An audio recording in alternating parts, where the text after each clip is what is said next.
తిడతాను కదా. ఈ రోజు నాకు కాలికి దెబ్బ తగిలి రక్తం వస్తుంటే ఎక్కడో ఉన్న డాక్టర్ వచ్చి అప్పటికప్పుడు కాటన్ పెట్టి ఇంజక్షన్ తీసుకొస్తే లేసా ఇంజక్షన్ పొడిచే పరిస్థితి కూడా అక్కడ లేని పరిస్థితి. సో అట్లా జనరల్ క్రౌడ్ అండి. అమరావతి రాజధాని ఉద్యమ రైతులు వచ్చారు పాపం, గ్రీన్ కలర్ కండవాలు వేసుకొని మోడీ గారి కోసం ఫ్లిప్కార్ట్లు పట్టుకొని.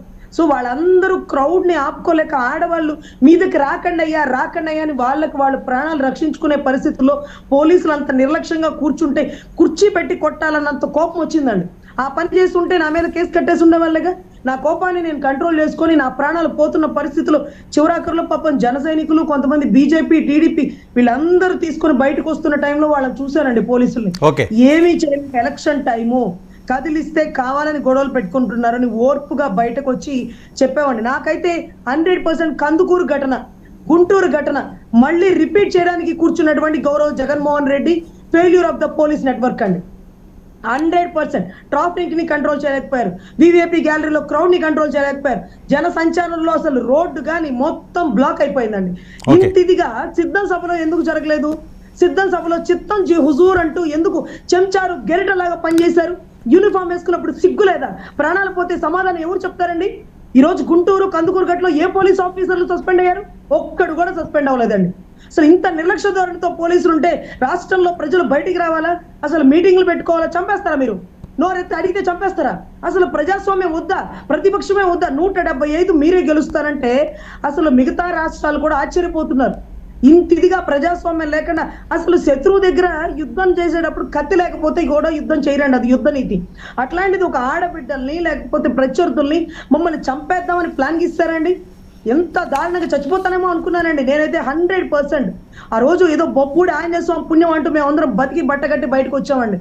అంతిదిగా ఆ క్రౌడ్ అలా నలిపేస్తుంటే ఊపిరాడిన పరిస్థితులు అయిపోయింది పో అని మనస్ఫూర్తిగా అనిపించిందండి. ఆ టైంలో పాపం మగపిల్లలు ఎక్కడికక్కడ ఆపి జనాలు అక్కడి నుంచి బయటకు తీసుకొస్తుంటే, ఆ టైంలో రక్తం కారిపోతుంటే పోలీసులు కుర్చీలో కూర్చుంటే ఆ కుర్చీ పెట్టి కొట్టాలనిపించిందండి మనస్ఫూర్తిగా. కానీ కేసులు కట్టాలి, జైల్లో వేయాలి, ఇదంతా ఇంటెన్షనల్ గా ప్రీ ప్లాన్డ్ కాబట్టి నోరు మూసుకొని ఓపికగా బయటకు వచ్చాం. సమాధానం ఓటుతో చెప్తామండి. ఓకే, ఏంటి పిఠాపురం పంచాయతీ తీరినట్టేనండి? ఎస్ సార్, 100% అండి. వర్మ గారికి ఏదైతే చంద్రబాబు గారు అష్యూరెన్స్ ఇచ్చారు, అదే రకంగా టీడీపీ కార్యకర్తలతో కూడా మాట్లాడారు. వాటన్నిటి తర్వాత ఏదైతే పవన్ కళ్యాణ్ గారు పిఠాపురం రాకపోయినా బంగారుపల్లెంలో 1,00,000 పైన మెజారిటీ తీసుకొచ్చి నేను అప్పచెప్తాను అంటూ నిన్నటువంటి ఇచ్చిన స్టేట్మెంట్. అదే రకంగా వర్మ గారు ఏదైతే అక్కడ ఉన్నటువంటి తంగెళ్ళ ఉదయ్ సీన్ గారు వీళ్ళందరూ కూర్చొని ఒక డిస్కషన్ అయితే స్టార్ట్ అయిపోయిందండి. ఇక అన్నయ్య అప్పుడప్పుడు వచ్చిపోయినా చాలు, మేమే ప్రచారం చేసుకుంటాం, మేమే పని చేసుకుంటాం, చంద్రబాబు గారు మాకు ఇచ్చిన హామీ చాలు, ఎన్ని రోజుల నుంచి నేనే ఉన్నాను కాబట్టి సడన్ గా నేను కాదు అనేటప్పటికీ కార్యకర్తలు కానీ నాకు కానీ కొంచెం ఇబ్బంది కలిగింది. కానీ వెంటనే బాబు గారు ఇచ్చిన అష్యూరెన్స్ కి మేమందరం కలిసి పనిచేస్తాం, మా కోసం ఎంతో త్యాగం చేసి రాష్ట్రం కోసం ఎంతో త్యాగం చేసిన పవన్ కళ్యాణ్ గారికి బంగారుపల్లెంలో భారీ మెజారిటీతో గిఫ్ట్ ఇస్తానన్నటువంటి వర్మ గారికి నిజంగా ధన్యవాదాలు, కృతజ్ఞతలు అండి. ఓకే, కానీ వంగా గీత గారికి సపోర్ట్గా ముద్రగడ గారు రంగంలో దిగుతున్నారట, అది ఆలోచించాలి మీరు. సార్, ముద్రగడ గారు వచ్చినా, చెరుగ్గడ గారు వచ్చినా, నిద్రగడలాగా అప్పుడప్పుడు నిద్రలేసి బయటకు వచ్చి ప్రచారానికి బయటకు వచ్చినా అక్కడ జరిగేది ఏమీ లేదండి. వర్మ గారి భారీ స్టాండ్ ఎలా ఉంటుందంటే ఇండిపెండెంట్ గా ఉన్నా గెలిచే వ్యక్తి ఆయన.